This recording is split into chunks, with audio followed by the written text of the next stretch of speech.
Okay,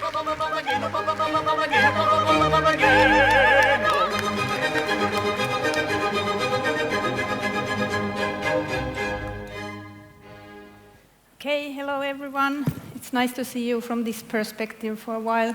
And I'm Tanja Bastamow. I'm a digital artist and a virtual scenographer at Starhop Creative. And I'm here to talk about combining live performance with real-time virtual sets. I'm also a PhD student at Aalto Arts University, and I'm doing research on virtual environments. And I'm going to use as a case study our Mirage project. Some of the crew is here also, director Marikki Hakola, producer Paula Pitkänen, and I believe also our choreographer Johanna Nuutinen is somewhere here. So Mirage is a project that you will hear about soon. Here are some keywords I'm using, so virtual, interactive, and real-time. My own background is in scenography, but I've been working with digital set design and animations for a long time now. And for the last 2 years, I've been really interested in real-time and real-time virtual environments. And what I mean by them, in this case, is digital worlds that react to performers. They are alive in a sense. For example, as you know, in the film world, it's been for decades now that you have been able to create integration of live performers and virtual content, but the integration happens in post-production, which means the real interaction and the moment where things happen is cut out of the equation. And the same concerns if you have projections in, for example, on stage that are pre-made. So the interaction is again lacking. And now with the rise of XR technologies, there has been a lot of possibilities for, or more like possibilities for using game engines, for example, to create more real-time content. And our team wanted to somehow see if we could develop the field of performing arts. And with director Marikki Hakola, we started wondering already a few years ago if we could create some kind of opera and dance performance that doesn't happen in a physical set, but actually it happens in virtual world, and how we could combine technology with quality artistic content. So Mirage, it's our pilot project, research project. It's an opera and dance experience. It's meant for multiple platforms, so it means that it takes different forms. One of the forms is a film. We just finished shooting part of all the parts of the film. It's going to be 50 minutes long. And it's not traditional film in that sense that the production process has been real-time, so there is no post-production, even though we use virtual sets. Everything that happened in the studio, in a way, we captured real-time on camera, and we had multiple cameras there, so we have different angles. Then perhaps the most important part of this project, one form of it will be live event cinema performance, which means that we have, in a way, event cinema screening, but from how it differs from basic event cinema screening is that it happens in the virtual set. And again, it happens real time. There is live performers, and then the virtual sets, and then the audience will be seeing it in film screen in real time, so it will be streamed in multiple screens. And we've chosen the viewing medium to be the screen because it's possible to have then the audience in multiple locations, and of course, perhaps at later stage when our AR glasses develop, it's possible to have audience also on location. But now the viewing medium is screen, and it becomes some kind of hybrid between performance and film. And then third form is an augmented reality installation, which hopefully will be something that also is more participatory, that not only the performers can interact with the world of Mirage, but also the audience can interact. So I have here an excerpt from one of the scenes we shot, so you see a little bit what it's about.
So a little bit of background for the project. It's produced by Chroma Productions and Starhop Creative, and it's supported by YLE and Aalto Arts University among some of them supporters. And it's based, the origin is based in Kaija Saariaho's contemporary music. Marikki has worked before with Kaija Saariaho and wanted to work with her music again. We have on stage opera singer, 4 dancers, pianist and a cello player. And the story of Mirage consists of 6 different parts. 4 of them are one sequence that is there is a poem by poet Amin Malov, then there is one instrumental sequence in between, and then there is, in the end scene, this really powerful shamanic chant by my Mexican shaman Maria Sabina. And each of these parts can be viewed as a whole or separate little essays. And each of them have a different visual theme and visual looks. And here is, you can see what's happening in the studio. So we have a green screen studio, and then we are shooting, we have the performers in a 3D environment, and we are shooting with multiple cameras at the same time, so we capture her from different angles and can do also a live mix as we go.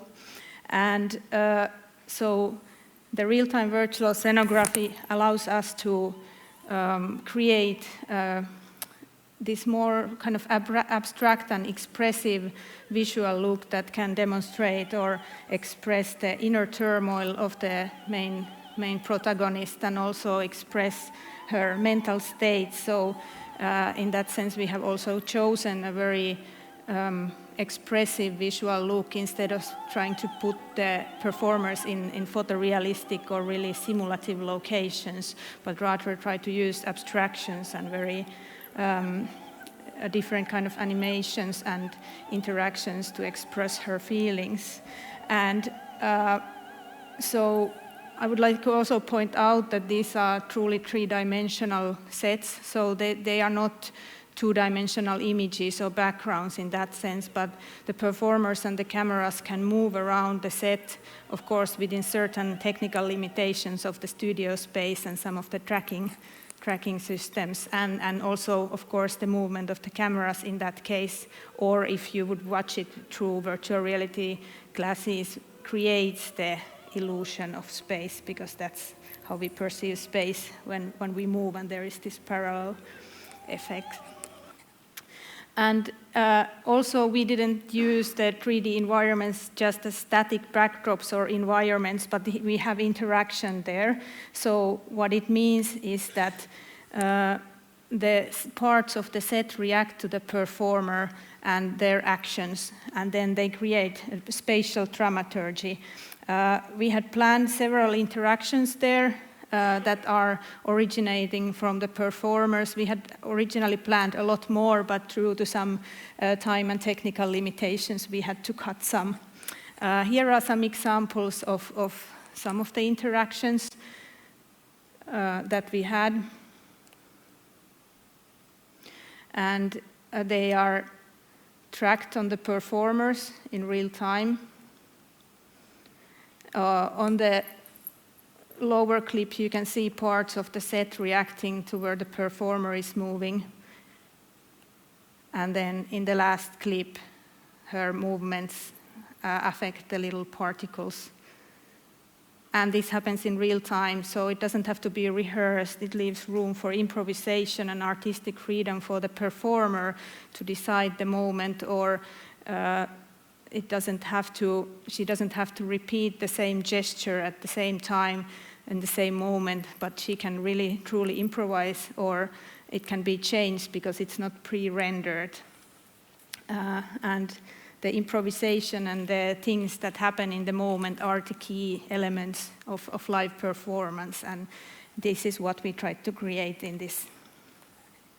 And here is one more. This is not tied to a performer. It's an object that the dancers are manipulating, but then it's tracked, and then these virtual elements are coming out of it following the object in real time. So again, there is a lot of coincidence and randomness of where the object goes, and it would be impossible to do this with pre-rendered material because you have no control of the pole. So it becomes more like a play between the dancers and the play with virtual and real, rather than some really like carefully constructed thing that's been choreographed beforehand, like with every move and every timing.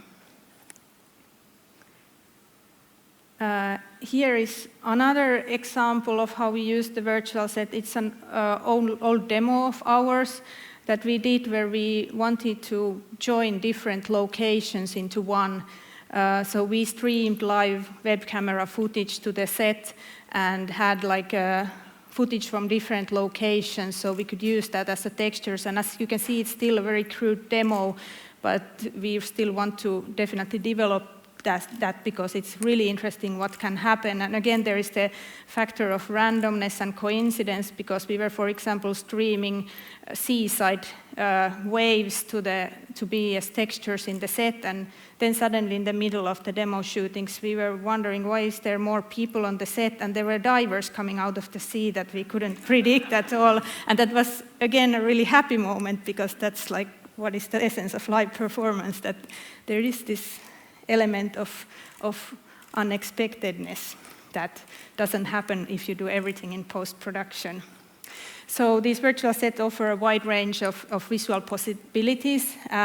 They can range from expressive and really abstract that we did in Mirage to, of course, really almost photorealistic. The game engines and the rendering capabilities are really, really good at the moment.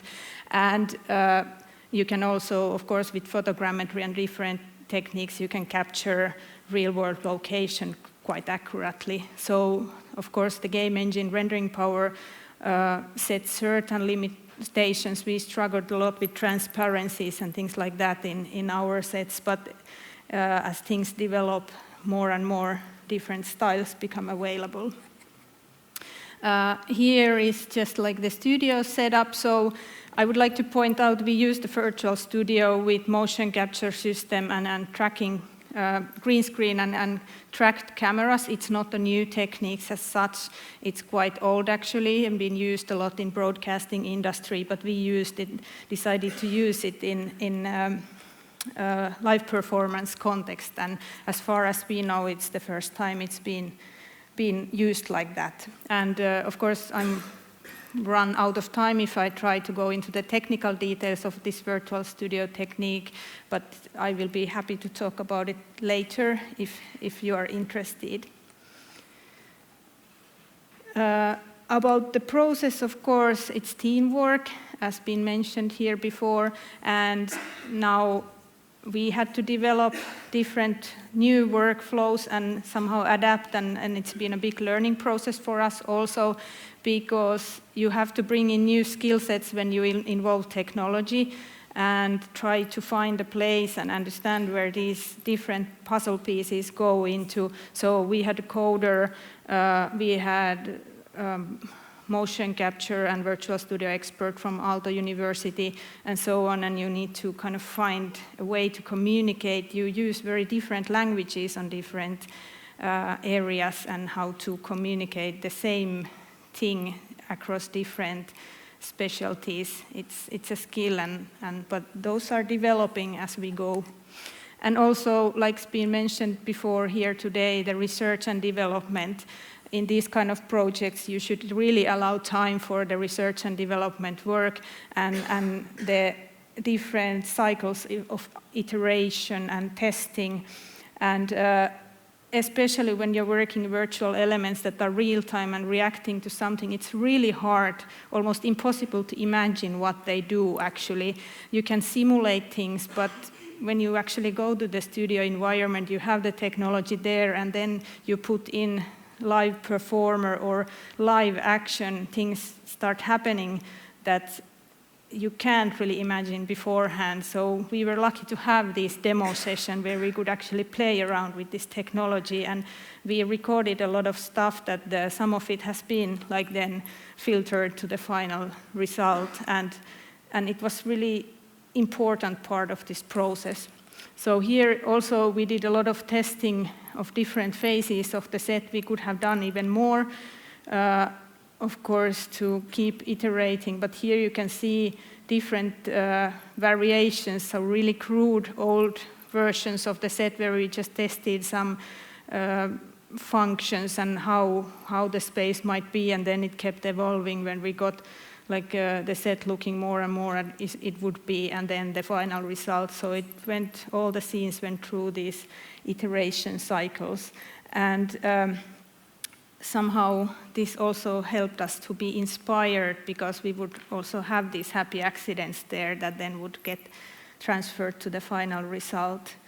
And of course, like our aim all the time was not to compromise the artistic quality. When you work with technology, you end up easily getting entangled in the limitations, but we tried to make most of it out of it, and we tried to be always content-driven and not technology-driven, so try to not make things for the technology's sake, but rather use it to tell this story. And Mirage project is part of our virtual stage concept, which is where we are developing this, how to combine multiple physical and virtual elements into one. And again, it's been mentioned here before today, this allows us to engage new audiences, both in-house, same performance can happen on stage, it can happen outside in public places, different platforms, remotely, at home. And in this way, you can also reach new audiences, especially younger audiences who are now might not just want to watch things, but they might want to participate. They are used into these kind of experiences, so it's a way to involve them. And then, of course, experimenting with these kind of different tools and technologies allows us to expand the artistic toolset for the whole field of performance creation. And it's really been exciting learning process, and I think there is, again, a little bit more knowledge in the world about this. So we will see where the next stage will take us, which is then we are now going towards the live event cinema screening and realizing that. So we'll keep you updated on that. So thank you.